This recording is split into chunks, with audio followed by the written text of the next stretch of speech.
DG Stéphane oh. Balamwange Congo ya Lumumba Congo ya Fachi Beton tango ekoki oyoyo tango ngoyo ekoki tolanda kango Papa Stéphane Balamwange oh yeah. Voilà, très bien. Bandeko bozali kotala biso mokili mobimba to bandi. Séance d'information na biso na tango ekoki RDC ya mokona lelo na tango ekoki magazine. Tala esika wapi to komeka mpe kobeta masolo ya kolobela bino nini ezali koleka na kati ya mboka ekolo Congo. Bandeko ya Kisasa mbote na bino, bandeko intérieur mobimba to pesi bino mbote. Bakongomani mobimba bali kotala biso libanda ya mboka mbote na bino pe lisusu tolingi bino makasi na bike bino pe bolingi biso makasi.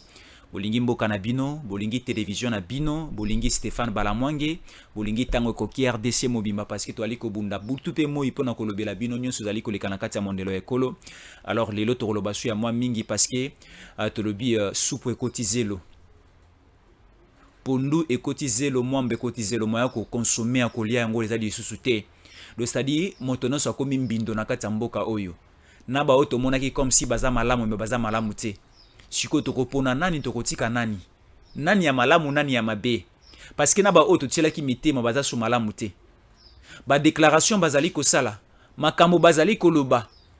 Do bazali ko préparer déjà, bazali ko annoncer biso déjà un apocalypse ou ekoyela biso mikolo mizali ko ya.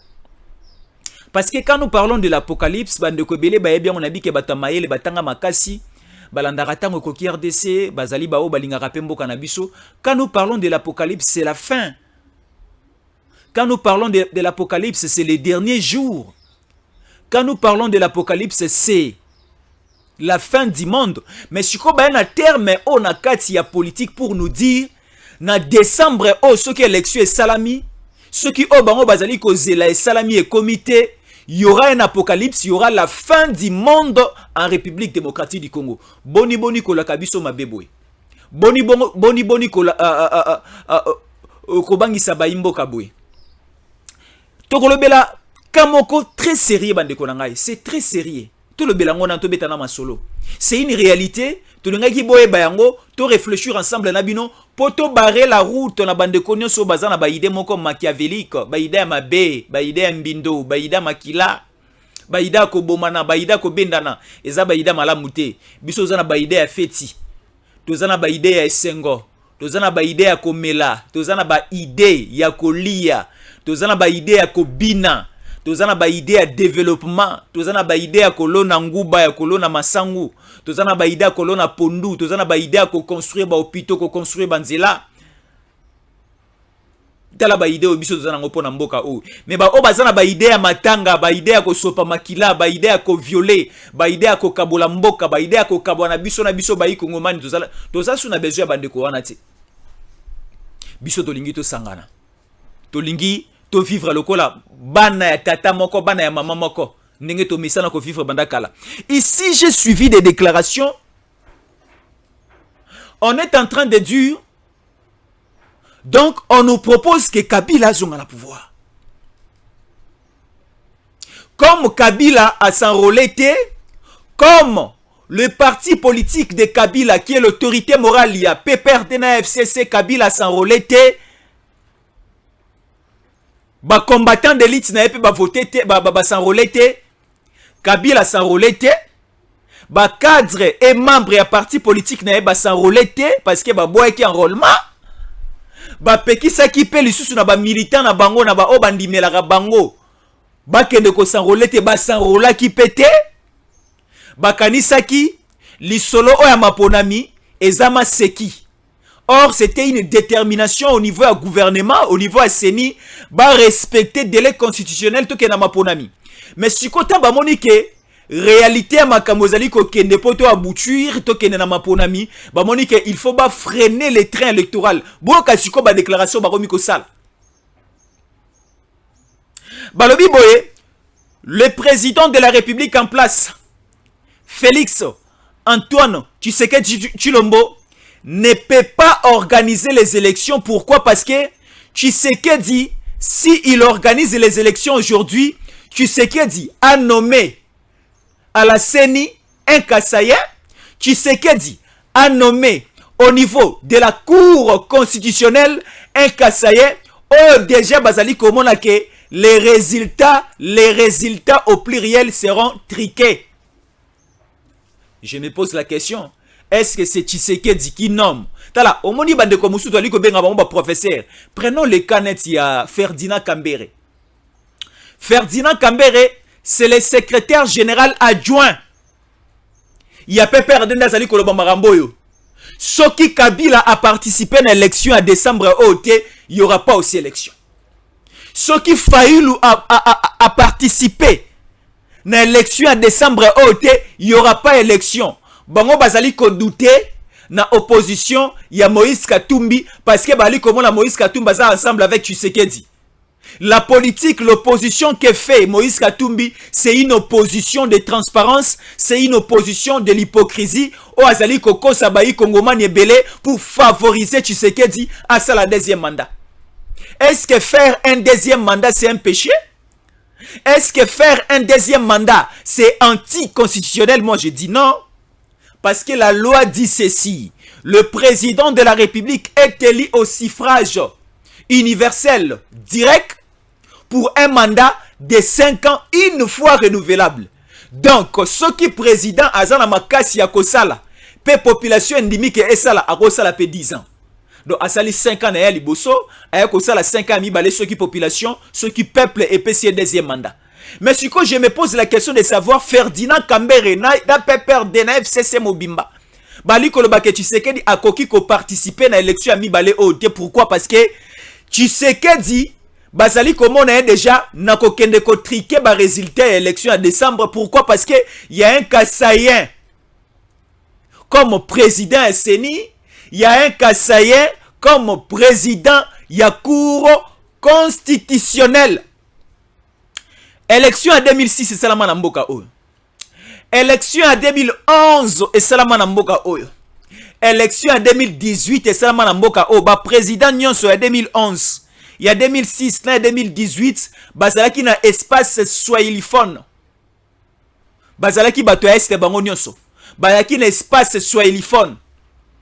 Ce qui te zui abe malumalu azaki mutu ya Kivu. A organisé élection il y a 2006. Tozui élection en 2011. Mutu a organisé yango ezaki Ngoimulunda aza mutu ya Katanga. Toena élection en 2018. Mutu a organisé ki yango c'était Corneille Nanga aza mutu ya province orientale. Bango nyoso baza na espace swahiliphone. Donc pour dire que bandeko nyoso banayi ko favoriser Kabila abima na maponami, alonga na maponami. Parce que tu as dit maponami en 2006, c'était le vainqueur, c'était Jean-Pierre Bemba Kombo. Donc cela veut dire que Apollinaire Malumalu a favorisé qui Kabila. Parce que Azaki n'a même espace linguistique na Kabila. Tu as na maponami en 2011. Tu as dit que papa Etienne Tshisekedi a la liste qui bango makale kale. Mais tu as comment on a beau publication, résultat d'élection et s'affichait qui ndenge mususu. Ngoimulunda a publié qui résultat mususu. Docteur Lobanini, Ngoimulunda tellement qu'il est dit Katanga. Azana espace swahiliphone a favorisé qui bayi Kongomani o à côté kuna te éviter. La même chose aussi avec Nanga. Donc pour dire que c'est Tshisekedi né à placer à la tête ya Seni un Kassaïen, moi je dis non. Parce que tu as bibi selon ce procédure ya kokoma président Seni. Président Seni azalaka jamais nommé et pas un président de la République. Président Seni aoutaka na société civile nazana o à côté a peur ko la kisabinoté. Peut-être ka ko rappeler bandeko bali ko bunga nzela o bayebi peut-être bali ko linga koyeba ko linga ko la kisabiso te ke bayebi. Là je tire les oreilles de Ferdinand Kambere du PPRD et du FCC pour leur dire et leur transmettre ces messages, cette connaissance à Kolobela Bango que président Seni, président de la République avotaka été anomaka été. Président Seni aoutaka na société civile et ba désignakaye na ensemble ya ba confession religieuse les confessions religieuses lelo na Congo baza plus ou moins 8 confessions religieuses na Congo lelo. Plus ou moins je dis 8 confessions religieuses. Balobi na 8 confessions religieuses wana la majorité ya ba composante ya ba confession religieuse wana ceux qui baza 8 4 déjà ba poni non ceux qui baza 8 6 déjà ba poni membre boy azala président la personne va passer et la majorité des confessions religieuses ba ponaki Denika Dima azala président ya Seni abandi pe musala neza kitoko makasi au niveau de la cour constitutionnelle. Mokonji ya mboka anomaka président à cour constitutionnelle te non. Na niveau à cour constitutionnelle, bazalaka composé na 9 juges. 3 juges bautaka au niveau de la présidence. O mokonji ya mboka tindaka. 3 juges mususu bautaka au niveau ya parlement. Au parlement tindaka. 3 juges mususu bautaka au niveau ya Conseil supérieur de la magistrature. Alors, si basali 9 wana, bakokende na conclave na bango, bakeko ponana, ou à cause de la président, ya cour constitutionnelle. Et inda ko banda musala. Nenge utaye ko sala mapona kaya Dieudonné Kamuleta. Bavandaki na likita bango nyonso 5, bayokani bango nyonso 5, et vote et salami Dieudonné Kamuleta abimi président ya cour constitutionnelle. Tala omoni mwana oya maele te ane mobimba atangi malamu te azalaki toujours na masanga azalaki toujours na ba terrasse azalaki na école buissonnaire yeke la sina ya banayi kokoma te banayi kosuka na se ya banzete mwana wana so to komi na période d'examen achaka elika na ye na tricherie achaka elika na ye na corruption achaka elika na ye so kaza mwana mwasi ya côté kanzote pa ba professeur po alika kelasi. Et ça c'est quoi comportement oyo yaba Shadari et ça comportement oyo yaba Ferdinand Kambere oh tellement que tango tokendaki kelasi ya mapona mibanda ko ya kelasi te ba o bamana ko ya kelasi bazui kelasi na bango na serie nyonso et to komi siko to ke na examen o eza élection ba o banda ko ya kelasi te ba komi ko luka ba reporter examen bango ba bonga bina malam te non. To le dit que le délai, la date est déjà fixée. Biso to se prépara ki, to kendaki kelasi, to préparer pe examen na biso, to kendaki na blocus, to préparer ba examen na biso, to zana matière na mutu, laissez-nous aller aux élections et nous allons vaincre ces élections. Et ça, ba o baza elongo la majorité, surtout la union sacrée. Union sacrée, ba lobi qu'il faut ba keneka mamponami parce que ba on baza prêt. Baza ma prêt, baza ya kobongama. Mais ici, Ferdinand Kambere nous dit Soki Kabila, Soki Fayulu, bangono somi balé ba participer à l'élection te élection pe salamati. Alobi yango aw. Alobi boye. Ngana linga kotanga. Voilà, ici je suis déjà là. Si le PPRD et son autorité morale et mais également Martin Fayulu, qui guide aujourd'hui l'opposition congolaise, si les 2 personnalités majeures de la politique congolaise ne participent pas aux élections de cette année 2023 au mois de décembre, nous ne tolérerons pas les élections puissent se dérouler dans ces pays. Là, c'est Ferdinand Kambere. Point liboso lobby. Nako décortiquer yango. Kabila, Fayulu, ceux qui va participer, baye na maponamité, baza ba candidat président de la République te maponamité au salamati. Natiki na liboso. Na leki na yami balé déclaration na ye. Boyo kasiko bojoba. Ferdinand Kambere a dit ceci. L'IDPS n'a pas encouragé les Congolais et l'IDPS n'a pas participé na vote, il y a référendum oh et pesa biso constitution zanango lelo. IDPS selon Ferdinand Kambere, je ne le confirme pas. Selon Ferdinand Kambere lobby, omoni constitution oh zanango lelo. Et sa constitution en 2006, ba promulgué en 2006. Mais avant to comme na étape ba promulgué yango, tango ba sali yango au niveau du parlement et senga ki ba ko proposer yango et pas la population, ce qui population akonima oui ou bien akondima non. Yango ne to bengaka référendum, to kendaki na élection pe poto voter constitution. Ici, Ferdinand Kambere est en train de nous dire que Papa Étienne Tshisekedi et l'IDPS en général et boycottaki et pekisaki bayi Kongomani ba kende ko voter oui ou non, ba kende ko participer na vote ya référendum et IDPS oyo lokola bango baboya ki ko participer na référendum bazape na droite ya komema biso na maponami parce que eloko oyo memaka biso na maponami ezande constitution. Siko to réfléchir. Na habité siko ana lobanini. Ndeko azana nzela ou bien azana nzela ti. Ndeko na biso moi mutu e bouger ou bien moi mutu e bouger te. Biso bayi Kongomani, je ne sais pas. Moi, Jésus Ankole. J'avais participé na vote ya référendum.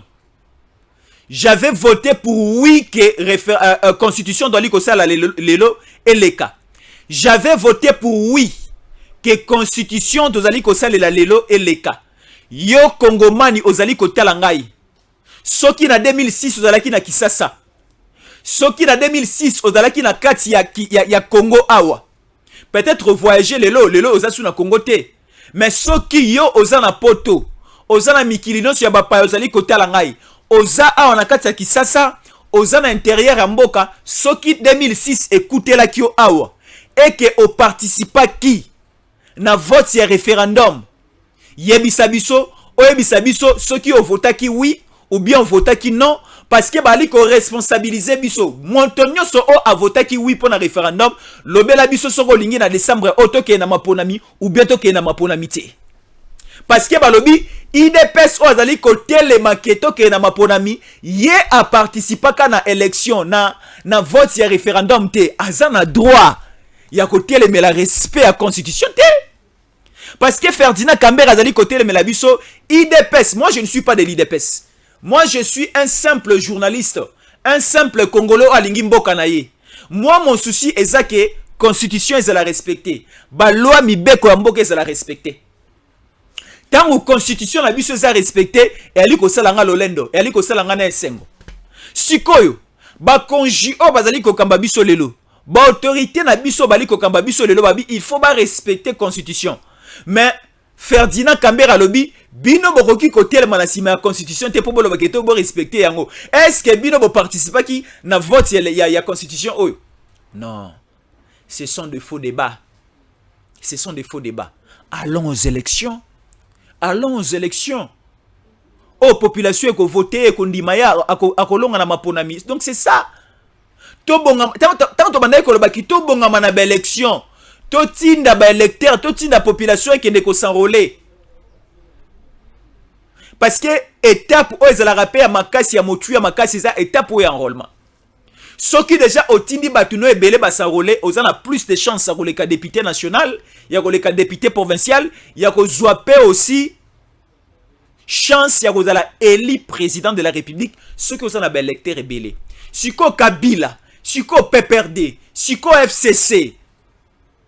Ozui lisusu na ba eside na bande komusu opposition, ba telemela ki enrôlement, ba telemela ki maponami. Baloba yi bango ka il faut to ke na dialogue. Bango ba kenda ka no faut to ke na ba arrangement. To sala bo ba se préparer quitter. Maintenant les trains des élections est en marche. To ali ko kende déjà to chiter to comme na gare. To atterrir avion et atterrir. Bande ko ba komi na version mususu. Ici bazali ko conditionner élection à décembre avant to kende il faut to le kana audit ya fichier électoral. Bande ko na ngai totala na miso na miso. Il faut to lo banaka makambo na vérité na bolingo nyonso. Audit ya fichier électoral et intervenant quand tangu déjà to leki opération ya enrôlement et sili na étendue sur le territoire national na quelques 4 pays où eko participer na élection présidentielle. Tangu enrôlement et sili bazwaka le nombre d'enrôlés nyonso o bazui na kati ya Congo na o bazui libanda ya mboka basangisi bango nde yango to bengaka fichier électoral. Ceux qui basali sommation, ba komi ko compter 1, 2, 3, 4, 5, 6, 7, 8, 9, 10. Donc Congo Mobimba, to enrôler 10 personnes. Ceux qui sont dans les 4 pays, oh, ba ko voter président de la République, kuna ba enrôler 8 personnes. So basali sommation na bango et sali 18 personnes, yango ne doit li ko benga fichier électoral. Mais ceux qui to komi na moment ya fichier électoral, to kendara siko na ko sala nettoyage ya fichier électoral. Total ceux qui batu basami balé mi balé ou encore na kati ya fichier électoral wana ceux qui ba mineur bazali to longola bango, ceux qui ba kombo mi balé bandela mi to longola ba kombo wana, yango to bengaka nettoyage ya fichier électoral. Ceux qui to leki étape ya nettoyage ya fichier électoral, to lekaka aussi na étape ya audit ya fichier électoral qui est une étape facultative.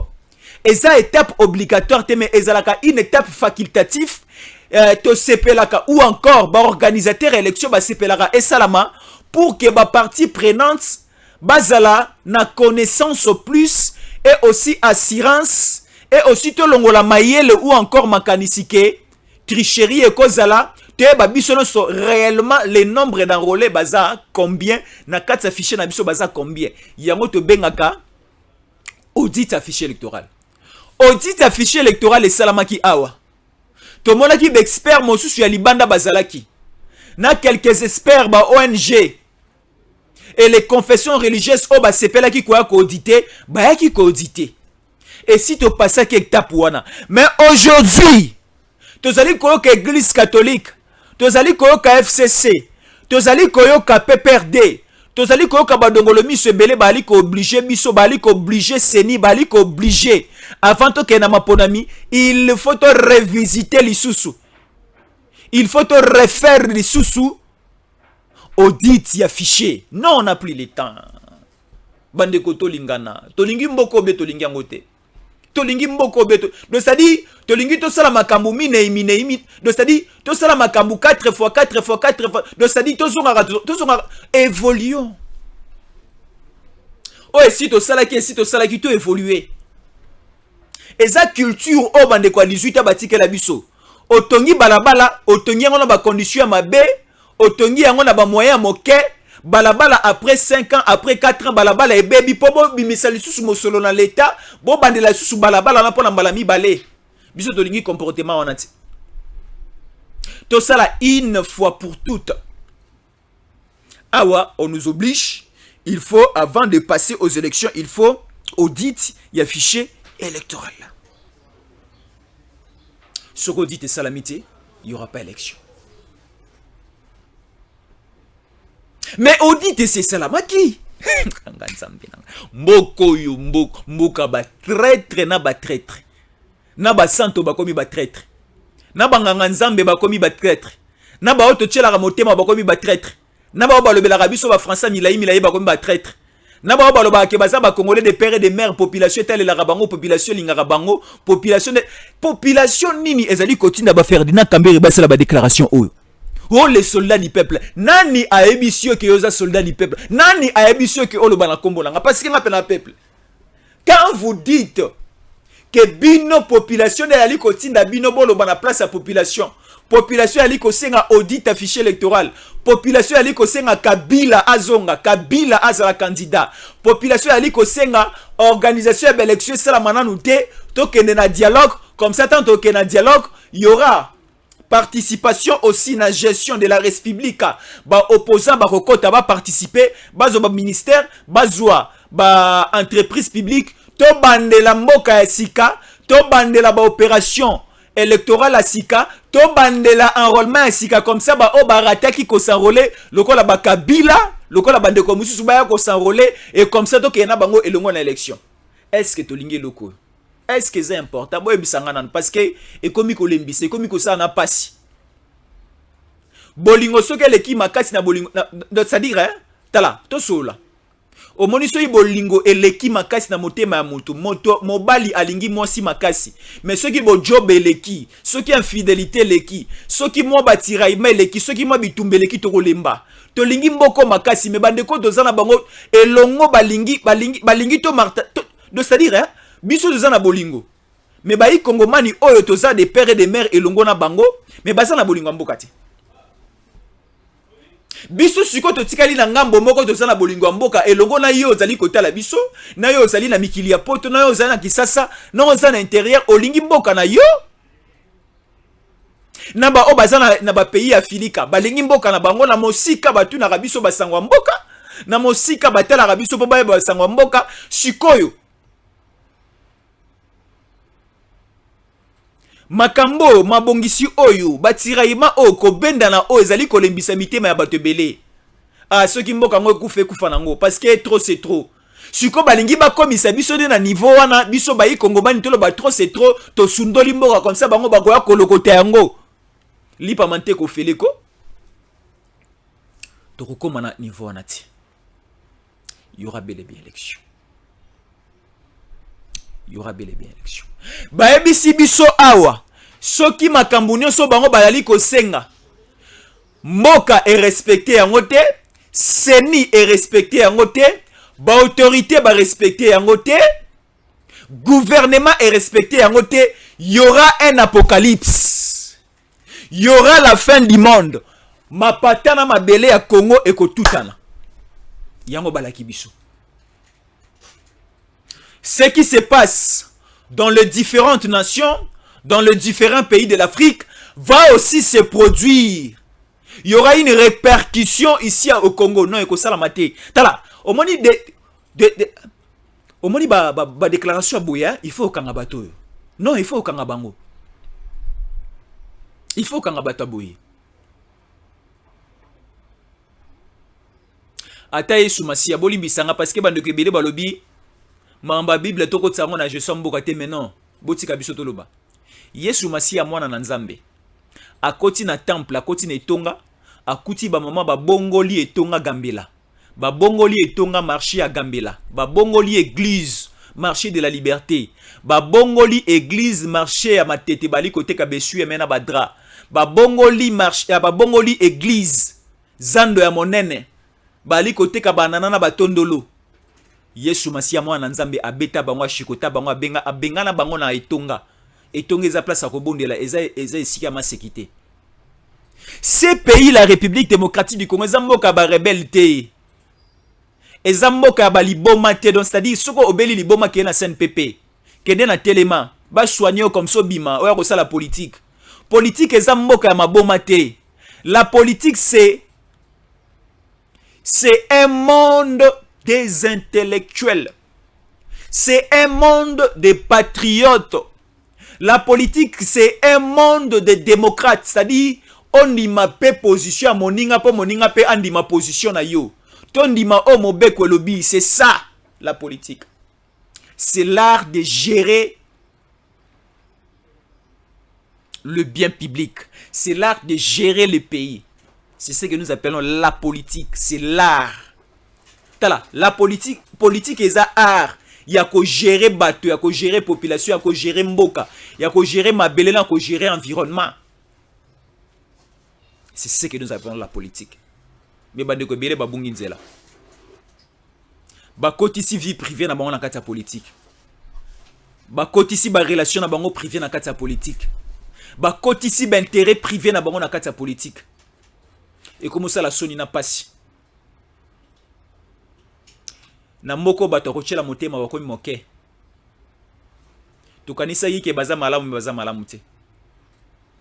On nous dit si la CENI dirigée par Kadima organise les élections, si la Cour constitutionnelle Oezalelo et continue tikino masuka ya maponami, si aujourd'hui audit y a fichier électoral et salamité, si aujourd'hui ba demande nyon sur opposition ba tenir yango en compte te, si aujourd'hui ba demande nyon sur ya église catholique ya 5 ans ba jui yango en compte te, il y aura un apocalypse.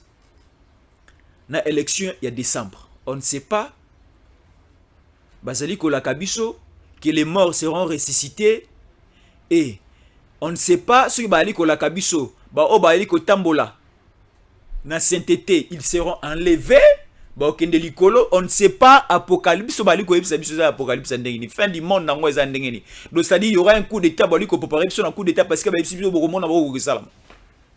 Bali ko bongisa bosani. Biso toza na procédure wana ti. Biso souci na biso ezake kimia eingela kozala na mboka. C'est ça le souci des Congolais.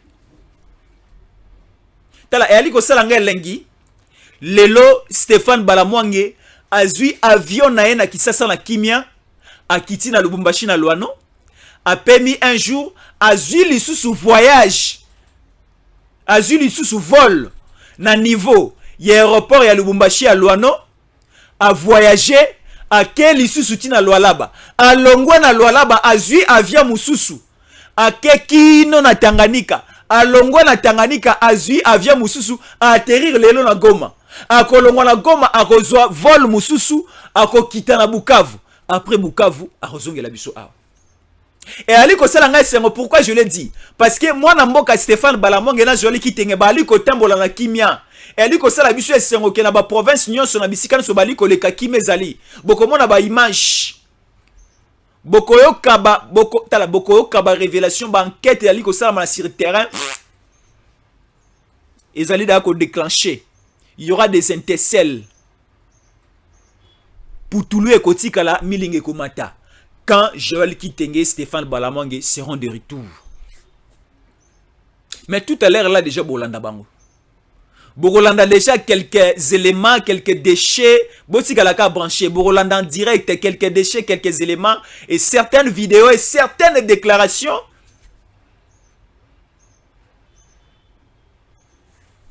Que Joël Kitenge et Stéphane Balamwange ont fait. Alors, fin du monde des allélotés. Torolala Torolamuka, Torokoma 2024. Torolala Torolamuka, Torokoma 2025. Torolala Torolamuka, Torokoma 2026. Mboka oyo kokabona te, bitumba ekobima te, coup d'état ekosalama te, militaire par ozwa bokonjina mboka ote. Parce que constitution na biso tala nali côté le melaba militaire te.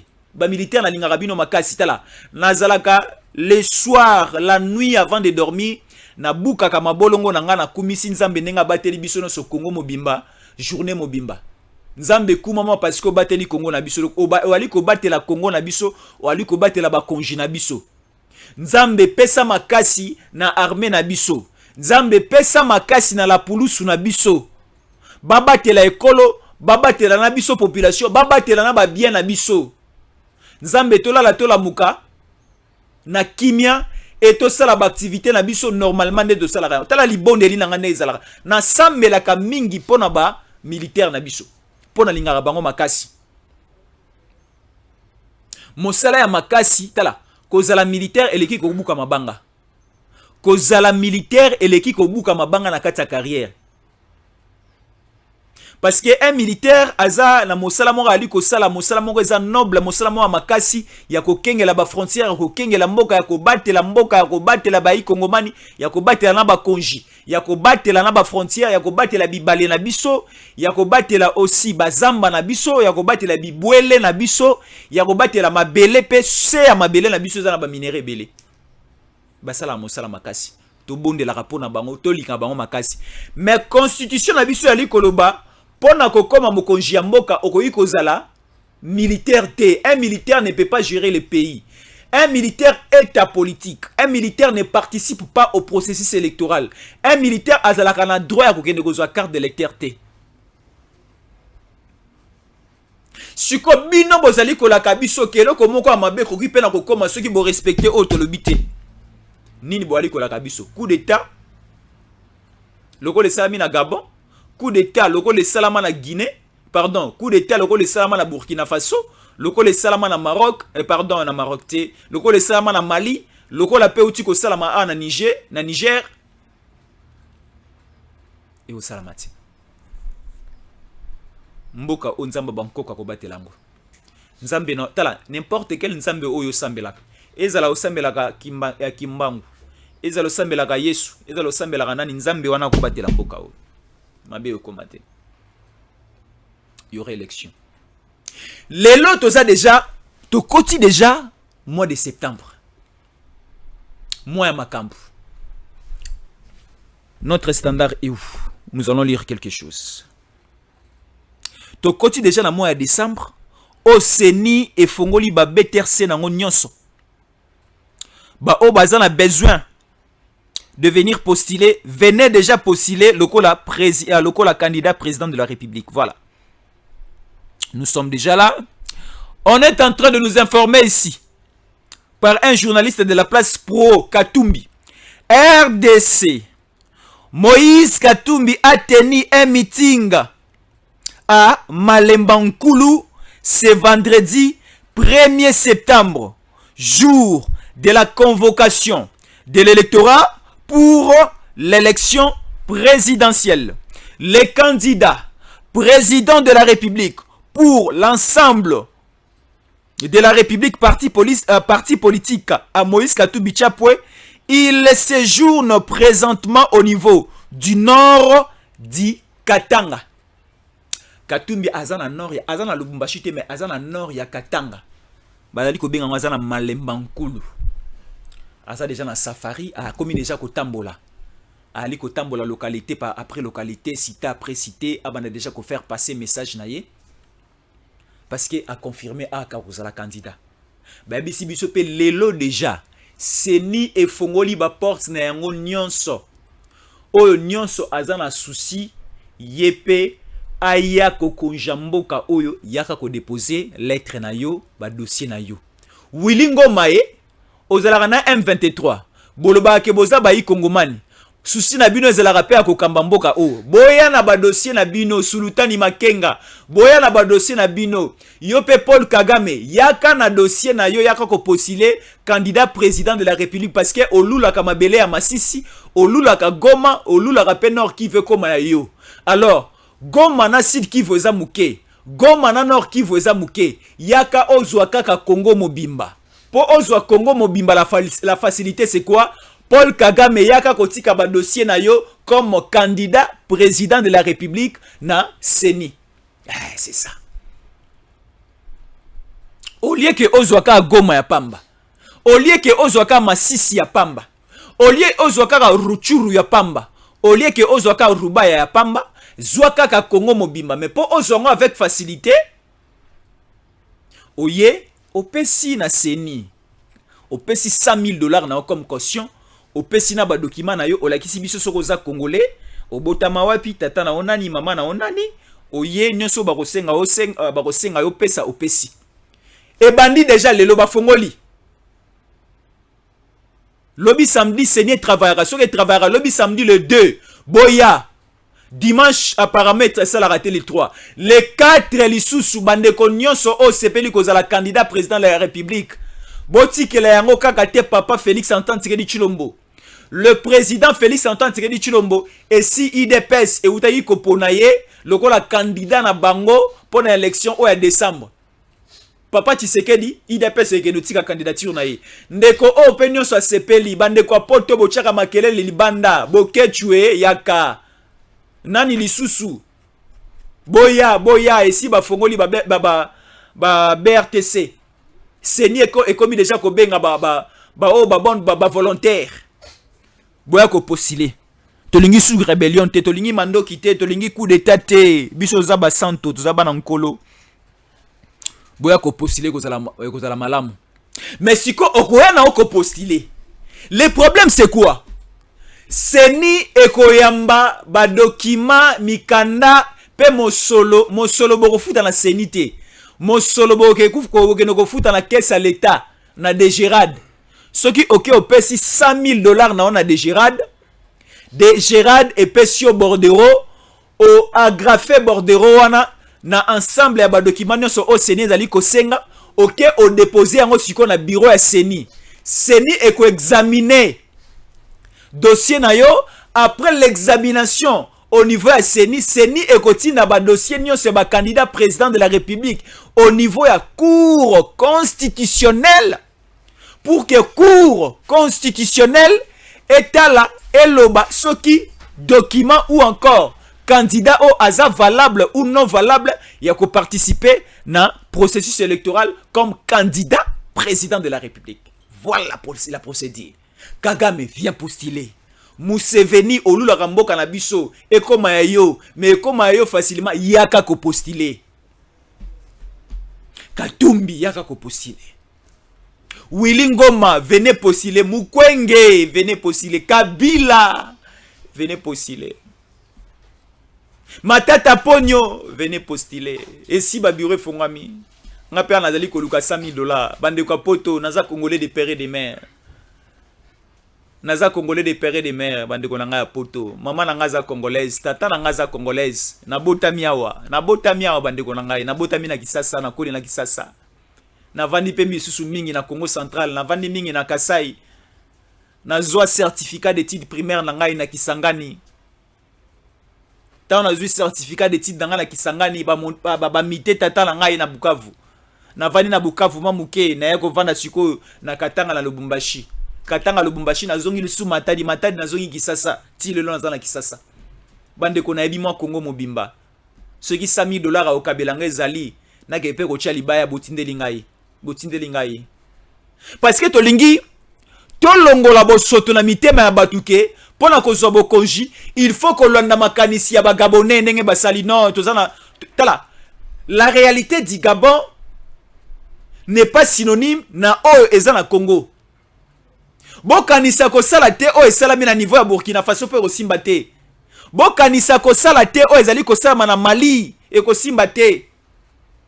Que ça soit la participation ou encore l'aide des Français, que ça soit l'appui des Américains, que ça soit l'appui ya nani to ya nani motomoka okozwa bokonji na makasi na mboka o azate, parce que la population, le peuple, c'est le seul souverain oyo aza le maître des jeux à kopesa bokonji. Macron a pesa bokonji te, John Biden a pesa bokonji te. Oh nani mama o ya Monisco komoni su nani? Mama ya Monisco rabi komoni nani? Mama o ya Monisco akataka momba suki boy aza étrangère boy. Yena za représentant. Ah voilà, Bintou Keïta. Bintou Keïta a pesa rapé pouvoir na mbokoto. Oh non Bintou Keïta lobaki. Oh non John Biden a lobaki. Oh non Macron a lobaki. Ceux qui vont respecter au Bintou Keïta lobaki te bokoyoka bokomona calvaire na mboka o bokomona apocalypse na mboka o no esamate. Merci na bande kono so batali biso. Je reviens encore ensemble avec Joël Kitenge, Stéphane Balamwange pour d'autres éléments et pour d'autres informations. Merci, à la prochaine. DG Stéphane Balamwange Congo ya Lumumba Congo Tafachi beton Tango ekoki yo Tango ngoyo ekoki Tolanda kango Papa Stéphane Balamwange Oh yeah yeah